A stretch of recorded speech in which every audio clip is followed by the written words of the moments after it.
Welcome to Shoot Time in the Morning with Mitch. Ladies and gentlemen, welcome to another episode of Shoot Time in the Morning with Mitch.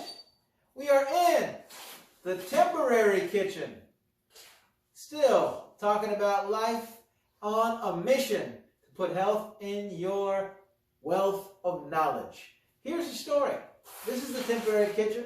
Pretty soon the kitchen will be done, and then we'll be in business. But just like your body, it's a process of building from the ground up. And we'll get to see what that looks like.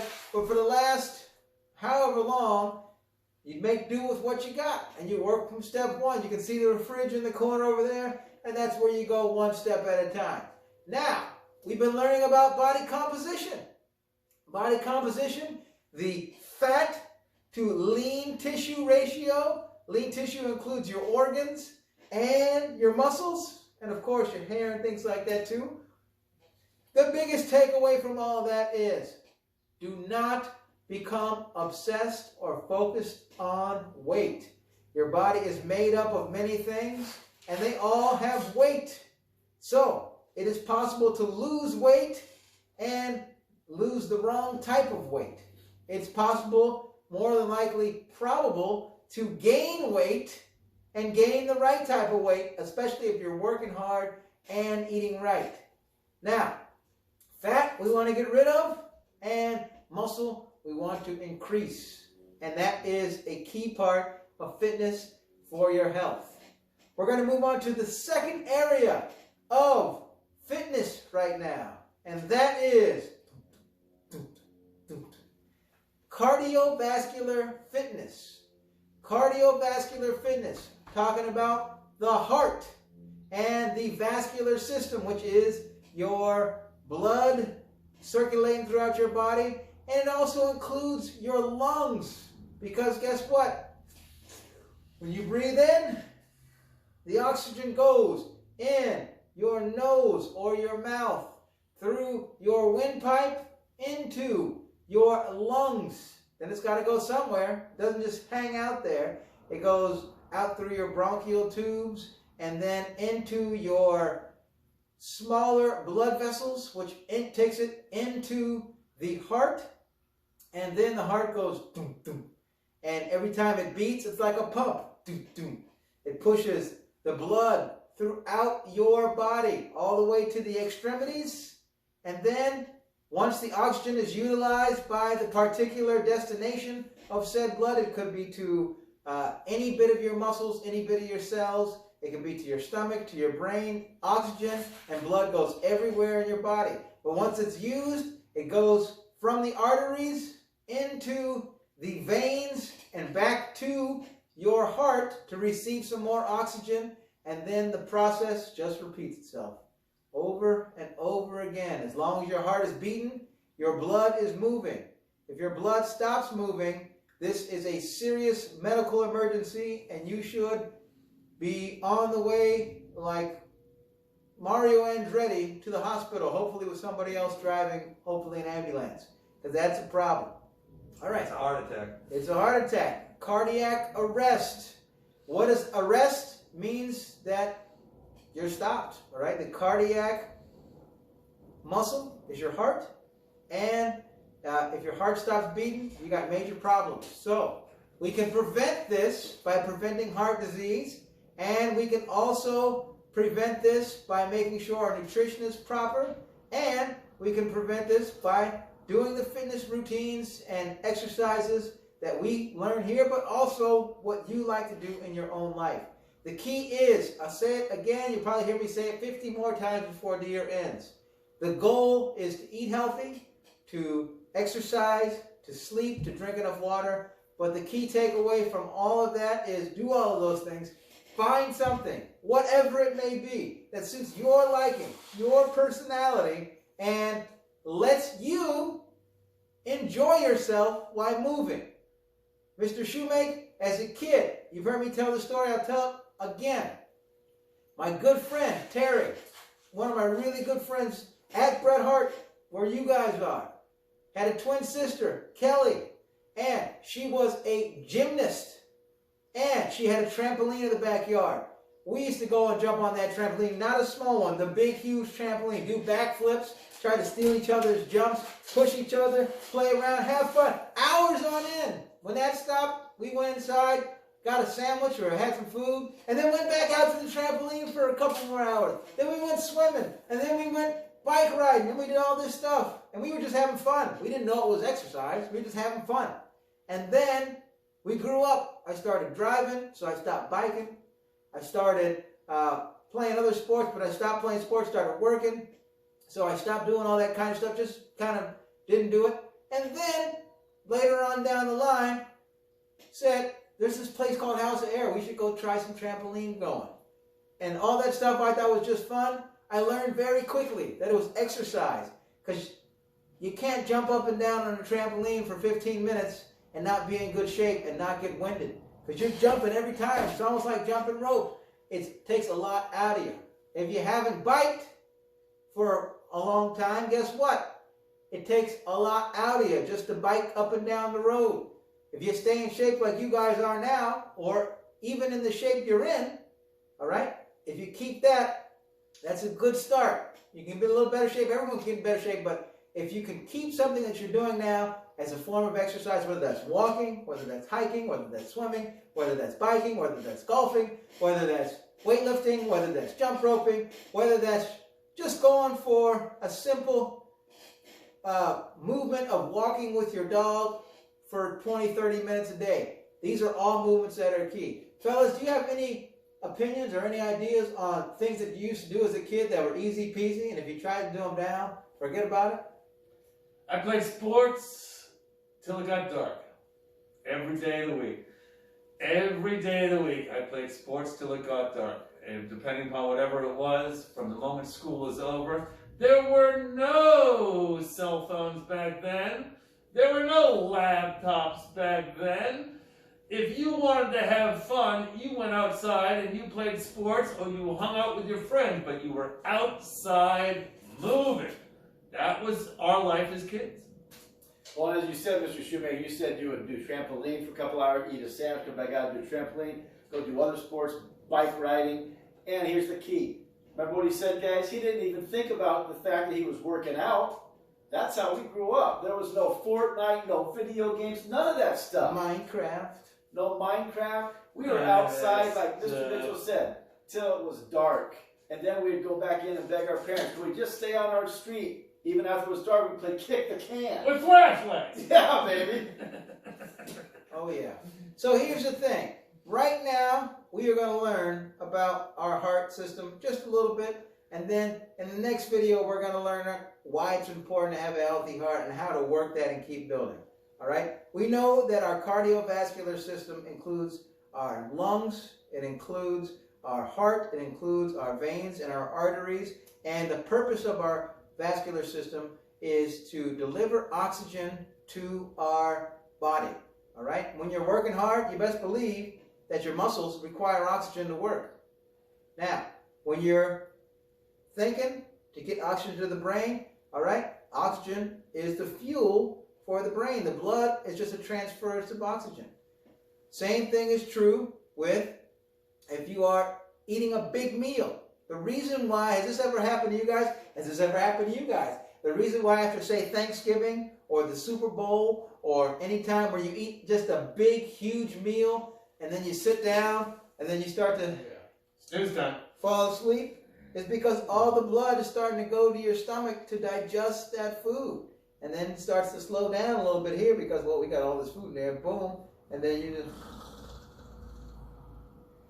yeah. All right, that is a facet of blood, oxygen levels being redistributed through your body here, right? Blood flows everywhere, all right? If you prick your finger, blood comes out. If you prick your toe, blood comes out. There's blood everywhere. All I'm saying is be mindful of the fact that you have blood everywhere in your body, and oxygen is what it's transporting, amongst other things. You have white blood cells that fight sickness. You have red blood cells that carry the oxygen, and that's why you see, if you are going through your body and you see blood that hits oxygen, so blood you can see physically is always red, right? Well, if you got your veins, and you can't really see it, it looks bluish because the oxygen has been removed from it. So it looks bluish under your skin. But oxygen is the main transportation, and that helps us with everything, especially exercise and movement. Now, some things that we have to be aware of are our veins and our arteries can get clogged if we do not eat healthy diets, all right? And also, if we do not have enough movement in our life. You have a buildup, and now most people, 99.99% of people don't have to worry about it at your age, but when you get older, you get buildup in your arteries, mostly from no exercise and poor diet.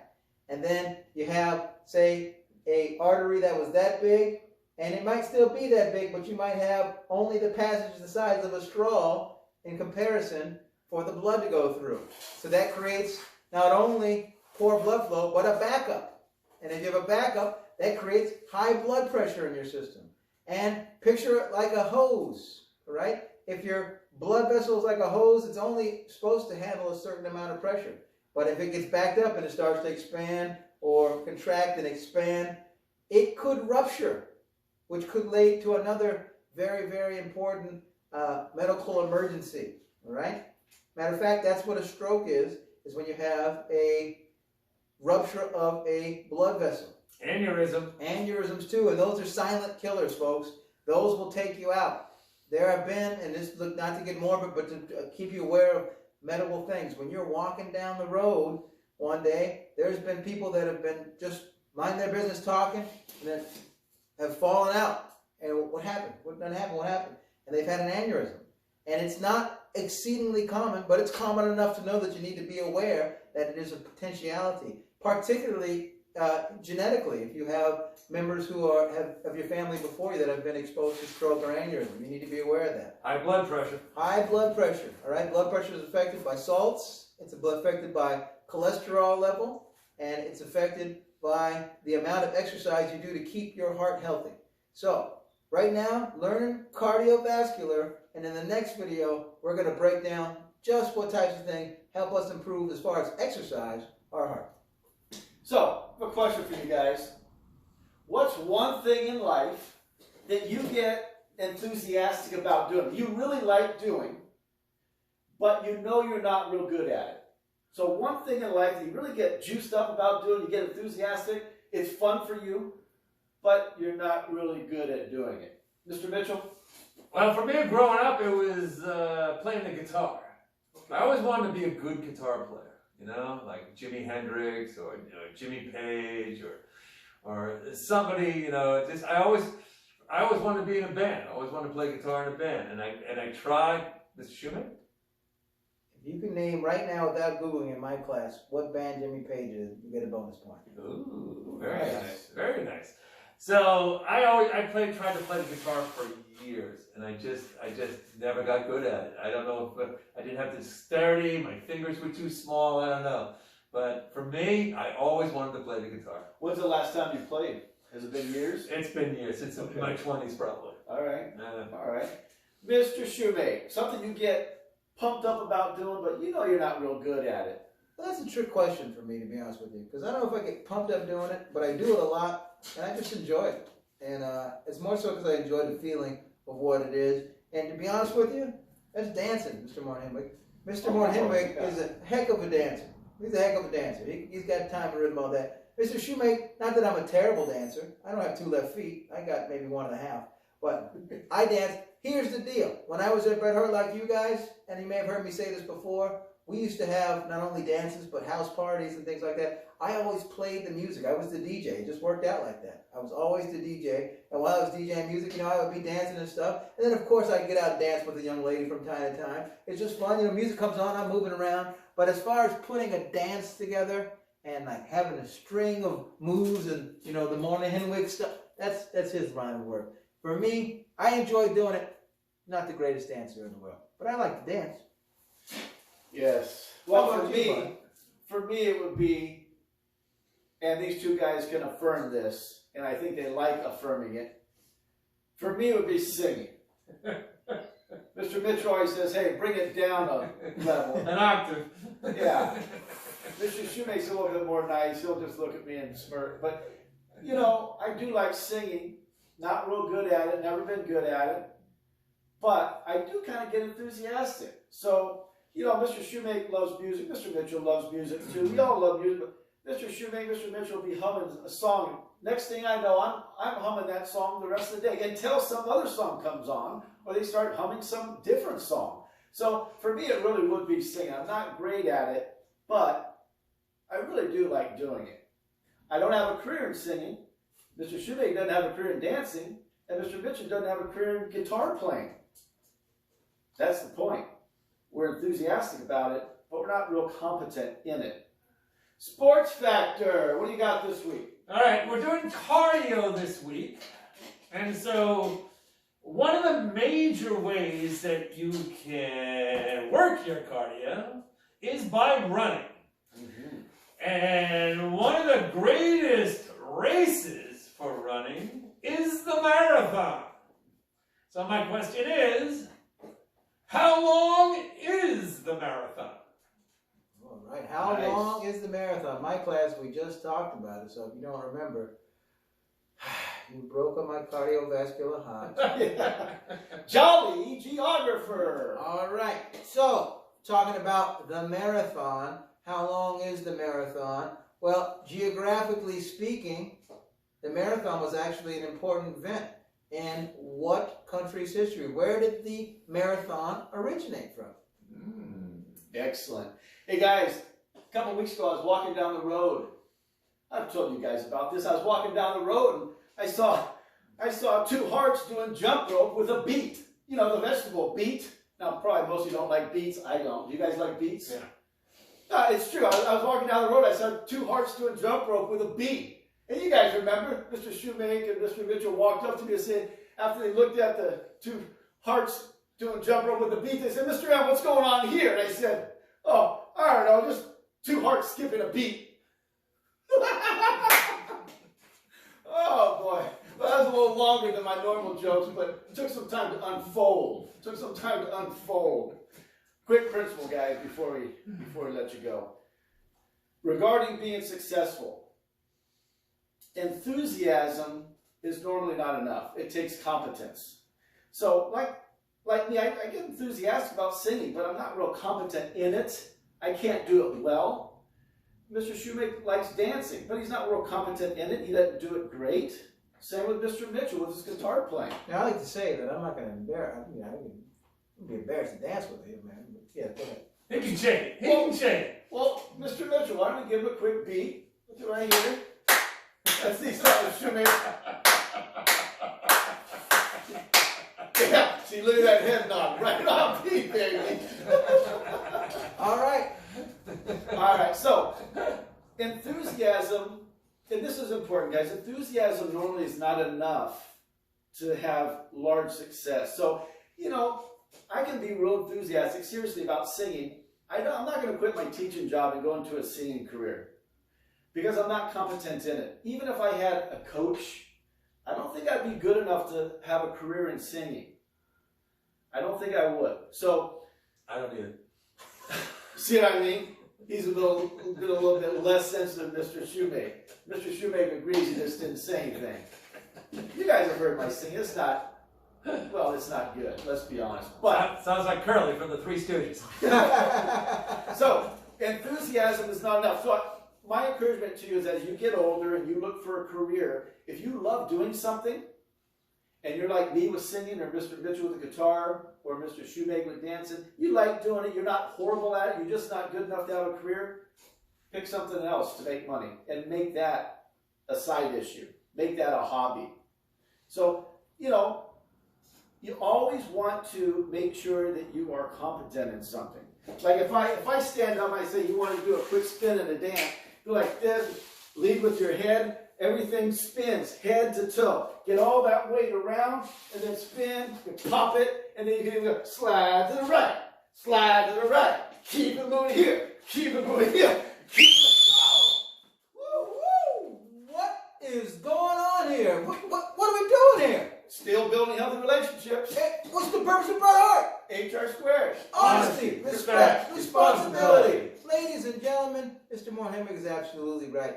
you should try and find something that you love to do for your living. But we got to be realistic too. Not everyone's going to make the NBA. Not everyone's going to make the NFL. Not everyone's going to be a rock and roll star. If you love that thing, then try. If you know you're not going to make it, maybe you think about something else that goes with it. You may not be an NFL player, but maybe you can be a broadcaster, or you can be a sports trainer, or you can be a team organizer. Or a PE teacher. Or a PE teacher. Or you could be, if you're not a good guitar player, well, you can still learn how to record people playing guitar. Put yourself in an environment you love, but don't be, part of wisdom is not being foolish enough to do something that you know, I like it, but I'm no good at it, and I'm going to bang my head until I'm 105 and I never made it. But that doesn't mean give up on your dreams. It means try, but be smart about it too, all right? Now, we want to continue to tell you to always be a little bit better today than you were yesterday, and keep on pushing. Push on 3, 1, 2,